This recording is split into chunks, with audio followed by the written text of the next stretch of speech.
1947 সালের দেশভাগের পর পাকিস্তানে রাজনৈতিক অস্থিরতার প্রধান কারণ ছিল দুটি অংশের মধ্যে ক্ষমতার দ্বন্দ্ব, অর্থনৈতিক বৈষম্য এবং সাংস্কৃতিক ও ভাষাগত পার্থক্য। দেশভাগের ফলে সৃষ্ট উদ্বাস্তু সমস্যা এবং রাজনৈতিক অস্থিতিশীলতা পরিস্থিতি আরও জটিল করে তোলে। রাজনৈতিক অস্থিরতার মূল কারণগুলো হল: পাকিস্তান রাষ্ট্রের দুটি অংশ, পূর্ব পাকিস্তান বর্তমান বাংলাদেশ ও পশ্চিম পাকিস্তানের মধ্যে ক্ষমতার দ্বন্দ্ব ছিল তীব্র।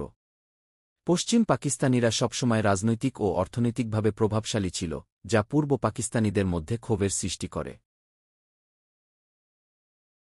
পূর্ব পাকিস্তান ছিল কৃষিপ্রধান এবং পশ্চিম পাকিস্তান শিল্প ও বাণিজ্যে উন্নত ছিল।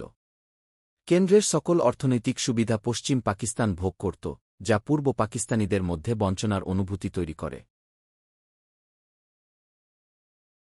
দুই অংশের মধ্যে ভাষা ও সংস্কৃতির ক্ষেত্রেও বড় পার্থক্য ছিল।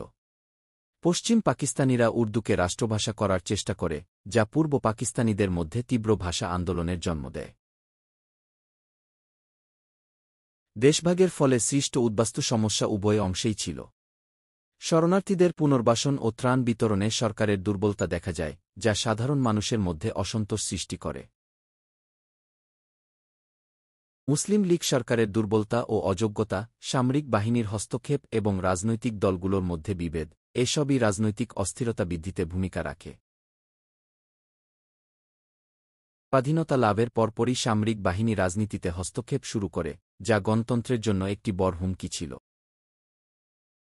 সংখ্যালঘুদের প্রতি বৈষম্যমূলক আচরণ এবং তাদের অধিকার হরণের অভিযোগ ছিল।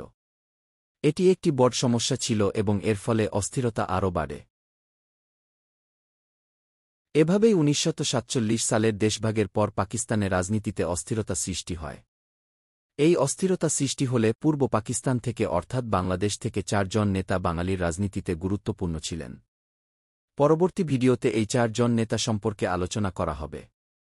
আপনারা সবাই ইতিহাস জানতে বাংলা টক এর সাথেই থাকুন এবং শেয়ার করে অন্যকে জানার সুযোগ করে দিন। সবাই ভালো থাকবেন, সুস্থ থাকবেন। আল্লাহ হাফেজ।